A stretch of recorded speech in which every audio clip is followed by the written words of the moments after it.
How do you trace a club's success back to its very beginning? Can it ever be just one object?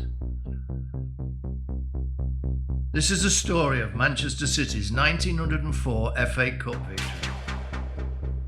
A moment that changed not just our football club, but the city of Manchester.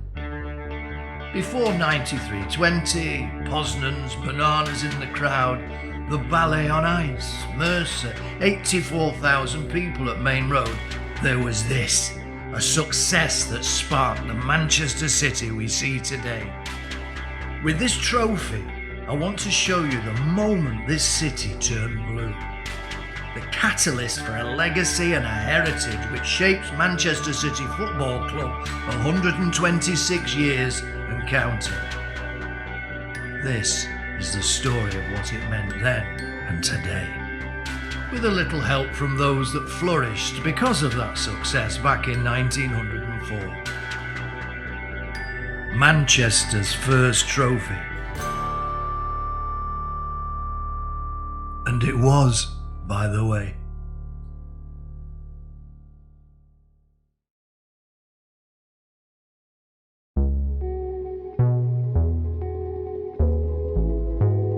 The 1904 FA Cup is so significant to Manchester because it's the point where football suddenly matters to Manchester. Football fans were going to games and so on, but the city as a whole didn't really grasp what football was about. People were aware of City and United playing in East Manchester, but they saw it, it's an activity for working class men. And rugby was perceived as a sport that would build the man, would build build you into being a decent human being. But that 1904 success made football matter to everybody in Manchester. Suddenly Manchester was a football city. If you can think about, as a fan today, what's the most exciting you've ever been as a football fan? Aguero! That's the feeling in 1904. That Aguero moment is the feeling. That feeling indeed. This trophy is vital for City, which is why we brought it home. But we want it to be enjoyed by everyone here in the country it was contested. There was only one place it could sit. The National Football Museum has some of the most amazing objects on display, and in many ways objects like the FA Cup, they're the crown jewels. We've got like the Jules Rimet and the '66 ball that won the World Cup from Jeff Hurst's goal, and those are the crown jewels of football, and this FA Cup sits alongside that. In the first season, when it took place in 1871, there were 15 clubs taking part, but by the 1900s it's grown to be a national competition with hundreds of teams, which thousands and tens of thousands of fans are increasingly coming to watch cup games, culminating in the FA Cup final itself. Quite simply put, it was the biggest competition you could win in English club football. It was the national competition, it was the most important competition. The way it was perceived in England was the most important competition in the world. Most important indeed. A century has passed, but City players who came after that great day in 1904 still realise the power of the FA Cup. A chance here for players to walk a path trodden by City legends, stretching all the way back to 1904. Will one of these players be clutching the trophy at the end of today, forever associating themselves with a long and proud history of Manchester City? Growing up, we used to be able to watch it on TV, one of the channels that I did have, and it was always a cup that had a special feel to it. The FA Cup to me was always something so special as a kid, from the FA Cup draws to right the way through to FA Cup final day. I think as a kid it was the biggest day of the season, really. It means the whole world to be sitting next to this trophy, and to be able to lift it for Man City for 3 times is such a special feeling. Now let's have a word with Mike Somerday. Mike, you're looking very serious. I'm just looking at the crowd, that's all. Enjoying it. It's your boyhood dreams, to play and win the FA Cup final. The joy of Manchester City. What a great final this has been. So prior to 1904, football didn't really have a place in the wider Mancunian society. A guy called Joshua Palby, who was the club's secretary and manager, he really sort of propelled the club forward in the 1890s, but he always felt that representing a district of Manchester wasn't enough. But looking forward, he felt that the way to capitalise and the way to promote football was to create a club to represent all of Manchester. And so in 1894, Manchester City get accepted into Football League as Manchester City. The biggest name in that team was a guy called Billy Meredith, who was a Welsh international. Meredith was loved in Wales. He arrived at City in October 1894, so just after the club had reformed as Manchester City. He always used to play with a toothpick in his mouth, and so he was a character, and you know, people talked about him, and he was loved, absolutely loved. These players were really turned into our first poster boys, our first heroes. You know, people would collect cigarette cards with their faces on. Tom Maley became manager in 1902, and the club was in the second division, and Tom Maley immediately turned this into an attack-minded team and an exciting team, and we got promoted as champions that year. And that sort of excitement of getting promoted as champions, it carried on.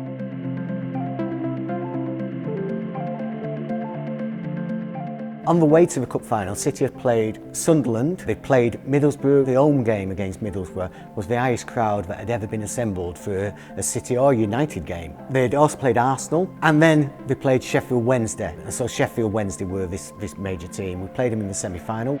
Crowds were increasing, the excitement was increasing. And so by the time of that semi-final, the atmosphere was quite significant. And then when they beat Wednesday and got to that cup final, it was incredible. And it was really between the semi-final and the final that football started to matter to Manchester a bit more. We know what this win would have meant to Meredith and his teammates, because the FA Cup final remains one of the most important successes for any player. What about any nerves, any butterflies in the tummy? Have you got any? Not really, no. You know, I just want to get out there and play, you know. Throughout your career, you could play for your country or whatever. The FA Cup stuck out to be something that when you finish playing, you've played in an FA Cup final, you've actually played at Wembley. The FA Cup in England is a very special thing to win. When you walk out that tunnel and see the stadium separated, one colour blue as it was, one colour red, it's just an amazing atmosphere, a great feeling. It's a big build-up even before that, but that's realising you're entering a big stage here and a chance to win a trophy. So to be on that stage performing to win a trophy, the FA Cup is an amazing feeling. I think then the excitement builds, and obviously the crowds are starting to come in, and when you warm up and you hear all the City fans cheering, that's probably the best feeling. There's fireworks, the fans are cheering, there's music, there's everything that you can possibly ask for when you're walking out to a game, and then as soon as you have your first touch, then the nerves settle down a little bit then. So people had been saving to get down to the cup final, and in the end 40,000 people travelled from Lancashire, which was viewed as the largest excursion of northerners ever, right? The largest sort of northern army going down to London. There was supposed to be more people on St Pancras Station than ever before because they just didn't know where to go. City played Bolton Wanderers in the final, and the cup final was held at the Crystal Palace grounds. The Crystal Palace was a major venue, if you like. It was an entertainment complex. It wasn't a great venue to view the final. It had held over 100,000, but probably of that 100,000, only about 50,000 could actually see the game properly. And so if you see photographs of it, sometimes you've just got people milling around. You haven't even got people watching the game. Back in Manchester, City had a reserve game at Hyde Road, and it had a crowd of over 10,000. And the reason why so many were there was that City had promised that somebody would walk around the pitch every 15 minutes with a chalkboard on them with the score and any significant moments of play. So, you know, Meredith's got a corner, that sort of thing. And so this guy would trudge around the pitch, and the fans would be looking to see what the score was. So there's always excitement. And there still is. Finals are always tough. It's always difficult because you know what good can come from it and what bad can come from it. But at the same time, you know, you've got yourself to that position, and you know you want to make sure you leave the stadium with the trophy. So I feel that's the day that you know players tend to turn out their best. As soon as that first whistle goes and we either get a corner or throw in, the crowd is unbelievable. I think it's actually deafening. You can't really hear each other on the sidelines, or you can't hear the manager. The game was quite tight, but City were on top for most of the game, but it was quite tight. It could have gone either way, really. And Billy Meredith, the great City captain, was the guy who scored the goal. It's probably worth reading his description of the goal. I was lying well out on the touchline, inside my own half. Livingston whipped out a wide pass. Archie Freeburn, the Wanderers' left half, touched the ball with his head, but failed to divert it. It landed at my feet. I made off down the wing. I must have dribbled 35 yards before I cut in to beat Bob Struthers, the Bolton back. Then I had a clear run to goal and I put the ball into the net just where I wanted. Di Davis had no chance whatsoever. Belgium, far too much room. Summerby. We just played as we always played. We played a quick attacking football, simple as that. And I was fortunate enough to be in the position to be able to lay the ball on for Neil Young to score. But Francis is very quick with the throw-ins, you see, and he always tells me that he picked the ball up quickly, threw it to me, and I crossed it. So he was the one that won the he's the one that won the game for us. It's Woollett with him. Summerby back to Young. It's there! Beautiful goal! Scored by Young. Made by Summerby.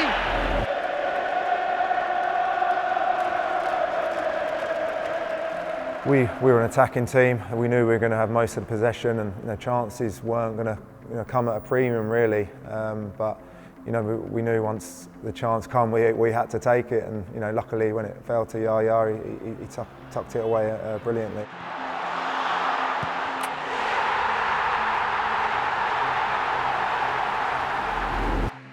Being Meredith added something else to it because he was our first proper star. He was football's first superstar, and scoring the goal, he was the captain.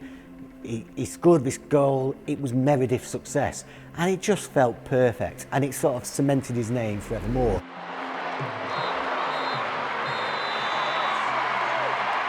You're just like so excited for that final whistle, and as soon as it comes, it's just like jumping on the person next to you, making sure you hug everybody just to say congratulations. And the standard huddle of Championes, it is just, they're the best memories. Is sometimes you forget about the game, but the celebrations are just as good. You know, the game eventually finishes. It's tight, but you know, one goal was enough. Whistle goes, game's over. Then there is a pitch invasion. City fans do run on the pitch. It's just pure excitement once the final whistle goes. You know, you just want to celebrate with the fans, with your teammates, with the coaching staff.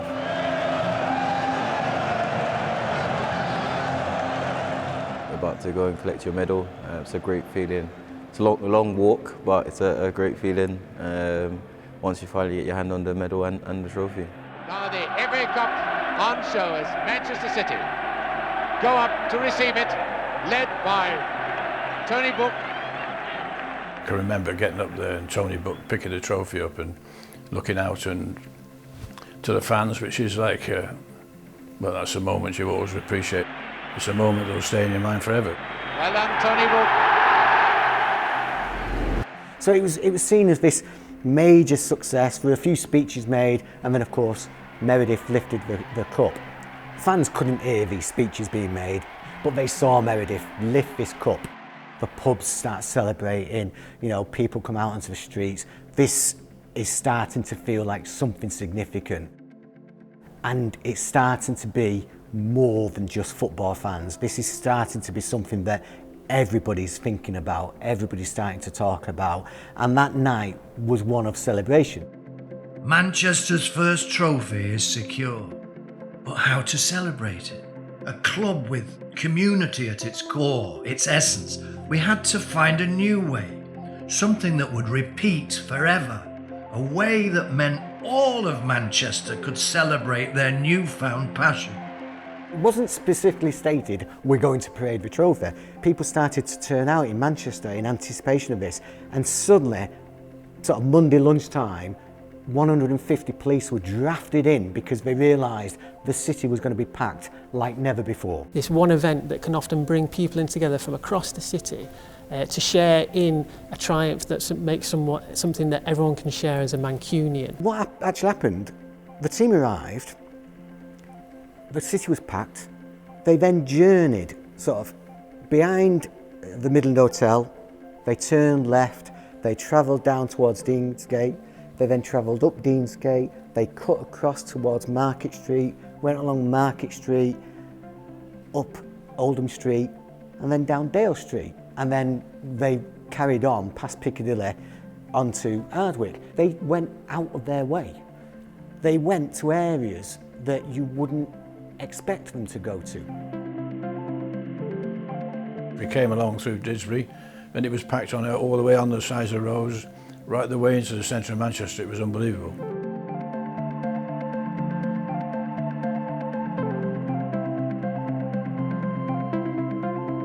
It's a great tradition, I think, it's to bring everyone out in the city where you've been playing your football all season and to celebrate with the fans. That's what football is about. Wow, there's this many people that are willing to come out, and just seeing people on bus stops, in windows and places where they shouldn't be. It's a great feeling, it's a great moment. And actually being in and around Manchester, seeing some of the streets and some of the restaurants and stuff like that, it's pretty cool. It's nice when you actually catch eye contact with someone and you can see them, they can see you looking at them, and it's like, wow, and you really like cheering together at each other. That's a moment. To see how many people filled the streets of Manchester and celebrated not just the men's success but our success that season this is why I came to the club, was to be a part of something like that and to be on an equal and to be on a par, and to see us celebrate success for both teams was an unbelievable feeling. And yeah, we had the best time ever. I think all the girls have never experienced anything like that, and it makes you feel so part of this club and what we all came here to do, which was to win trophies and to be recognised for the successes that we do have. There was 3 carriages, 3 horse and cart, if you like. It's the easiest way to describe it. They were owned by a guy called Albert Alexander, and Albert Alexander owned a company that did horse and carts and carriages and so on. And so he led the homecoming. Next to him would have been Billy Meredith, the captain, with the cup, with blue and white ribbons on it, lifting it up every so often. Next to him would have been Tom Maley, the manager, and then packed in the back would have been all the other players. And obviously everybody wanted to see Meredith and the players and the cup. And so the carriages, the directors got a bit of stick off ordinary Mancunians, you know, here they come, that sort of thing. But it was important that they all celebrated this success. Because 1904, the club and the people of Manchester chose to do it, this wasn't a political decision, this wasn't someone telling us how to do it, this was us making it our own and making it something that we wanted, and it's carried on ever since. They're nice occasions, real nice. Again, to do them for the first time for a lot of people, like the gap between the previous trophy was so long. A whole new set of fans. There was probably only a handful of fans that had been there prior to that, so it was nice.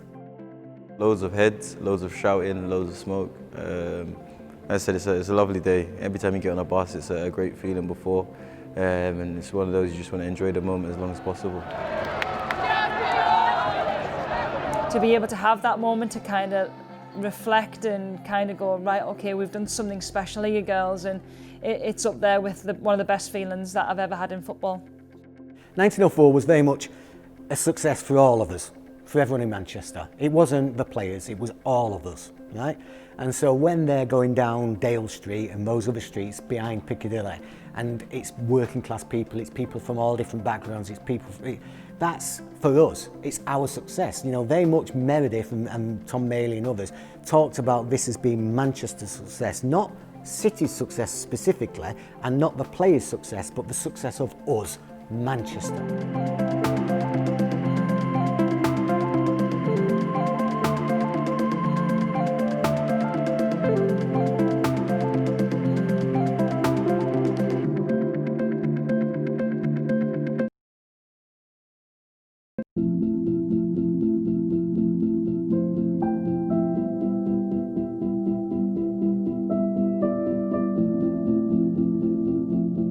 This trophy being put on display is so significant to City, but not just to City, to Manchester.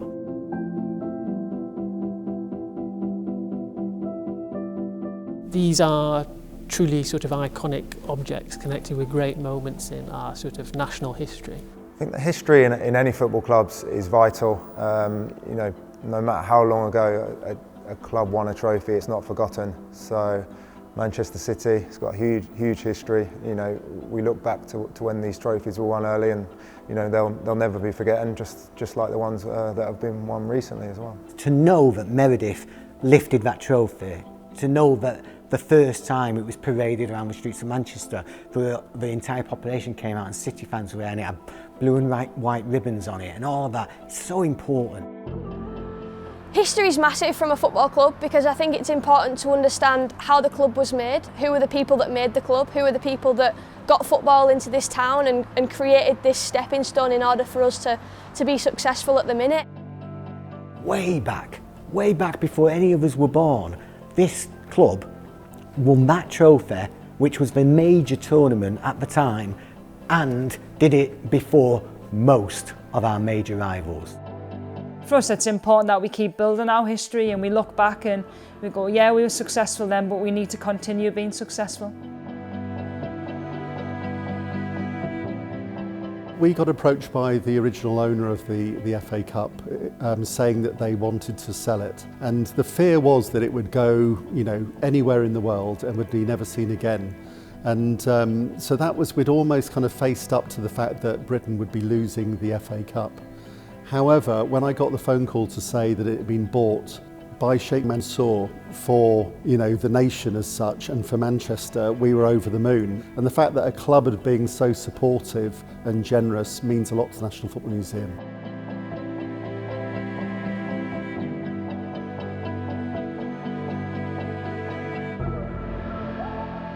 This is the centre of football for me. This is a major footballing city, and that started in 1904 and has continued right the way through to modern day, where we have two major clubs competing at the highest level, and we've got the National Football Museum, so it has to be it. The National Football Museum, you know, is a place where you come to share stories about football, and they've got to be the best stories, and they've got to be stories of national and international significance. And the FA Cup is unique in that respect. When you get on that field, you want to continue that history, you want to continue leaving your stamp on stuff, and I feel in recent years we've been doing a lot of that, and you know, we're trying to match, you know, off the past as well. So long may that continue.